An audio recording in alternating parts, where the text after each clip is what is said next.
Hi everyone. आज हम कह सकते हैं कि अब आया रिलायंस पहाड़ के नीचे। राइट, यानी बहुत दिनों बाद इसको पता नहीं था क्या करना है, बट हमें ऐसा लगता है कि ये कंफ्यूज है। पर वो कंफ्यूज नहीं होता है, वो कुछ ना कुछ पैटर्न बना रहा होता है। तो क्या है, तो वो पैटर्न आज सीखेंगे। Descending triangle chart pattern. Actually triangle जो होते हैं थ्री टाइप्स के होते हैं, symmetrical, descending and ascending. Right, but यहाँ पे ये जो ट्रायंगल है उसे हम नेगेटिव कंसीडर करते हैं, बट फाइनल कॉल जाता है ब्रेकआउट पे। बट फिलहाल क्या लग रहा है रिलायंस में, चलिए एक्सप्लोर करते हैं। उससे पहले मैं आपको बता दूं कि ये पैटर्न का ब्रेकआउट से पहले यहाँ पे एक छोटा सा बेयरिश हेड एंड शोल्डर था। छोटा सा नन्ना सा बहुत ही बढ़िया सा एक हेड एंड शोल्डर तो बन ही चुका था।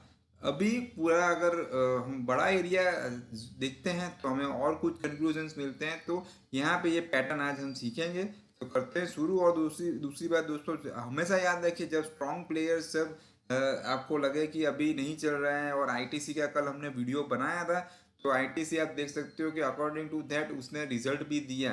तो उसका मतलब क्लियर है कि अगर स्ट्रॉन्ग स्ट्रॉन्ग स्टॉक्स जो ये ईयर का निफ्टी 50 से सबसे स्ट्रॉन्ग स्टॉक था, अगर उसमें भी आपको ऐसा चीज़ दिखने लगे तो समझ जाना चाहिए, संभल जाना चाहिए, या फिर ट्रेंड चेंज कर देना चाहिए। ठीक है, तो यहाँ पर रिलायंस में ये डेली कैश चार्ट है, जिसपे आपको दिखेगा कि जो टॉप है वो नीचे आ रहे हैं, यानी लोअर टॉप्स बन रहे हैं। सो सेलर जो है वो टॉप नए नहीं बनने देते हैं ऊपर की ओर।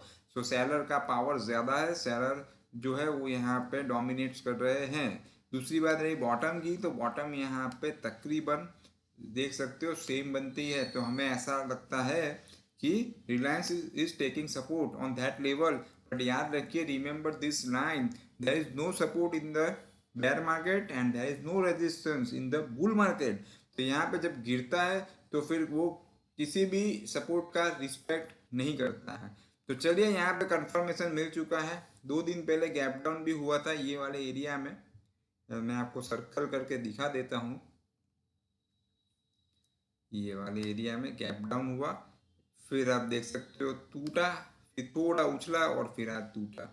यानी क्लियर कट उसने गैप डाउन दे दिया। तो जब भी ब्रेकआउट को आपको कंफर्म करना है, आपको फेक आउट नहीं चाहिए, तो याद रखिए ब्रेकआउट जो है वो गैप डाउन से होने चाहिए। राइट, एक्चुअली एक दिन लेट हुए हैं रिलायंस में, पर बता देता हूँ इसका ब्रेकआउट एग्जैक्टली ये लो के नीचे है 2360.10, जो आज ही टूटा था, और वहां से ऑलरेडी 28.28 टूट चुका है। पर ये एजुकेशनल पर्पज है तो क्या फर्क पड़ता है, एक दिन लेट भी बनाते हैं तो।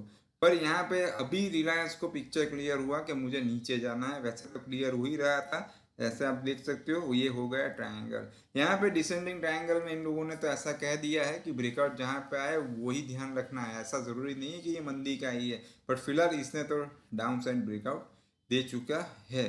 तो कई लोग कह रहे हैं कि this is the right time to accumulate the heavy weight stocks like Reliance. और ये तो मैं बता दूं ऐसा जरूरी नहीं है। ब्लू चिप और हैवी वेट स्टॉक्स ऑलवेज ऊपर जाते हैं, बिकॉज एक टाइम था, एक जमाना था जब जेपी एसोसिएट भी हैवी वेट था। अभी तो इसमें कोई वेट ही नहीं रहा है। ठीक है, तो याद रखिएगा कि यहाँ पे मैं ये नहीं बोल रहा हूँ कि रिलायंस में ऐसा हो जाएगा, या but this is stock market. अगर 10 रुपीज़ वाला शेयर 10,000 1,000 हो सकता है, देन वो वापस क्यों नहीं आ सकता है। बट लोगों को वो चीज़ एक्सेप्ट नहीं करनी है। ठीक है, जैसे कि डेथ है, डेथ कैसी चीज़ है, हमने एक्सेप्ट कर ली है कि हम मरने ही वाले हैं। सेम वे ये चीज़ भी याद रखनी चाहिए। अकॉर्डिंग टू चार्ट जाए, जब वो बोल रहा है कि I am going down, then I should be buy. Okay, यहाँ पे कंसोलिडेशन का डिफरेंस है, वो टारगेट बनता है, लेकिन ज़रूरी नहीं है, because trend can have change any time, trend can band any time. तो ट्रेंड याद रखिएगा कभी भी चेंज हो सकता है।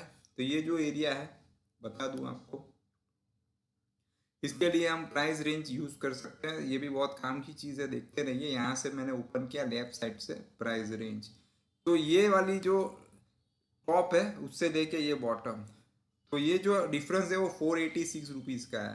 तो ये कंसोलिडेशन को हम यहाँ ब्रेकआउट लेवल से माइनस कर सकते हैं, उतना टारगेट आ सकता है। वैसे सब अलग अलग थीसिस है, थियरी है, बट प्रैक्टिकल लाइफ में ये सब जरूरी नहीं कि ये टारगेट आ ही जाए।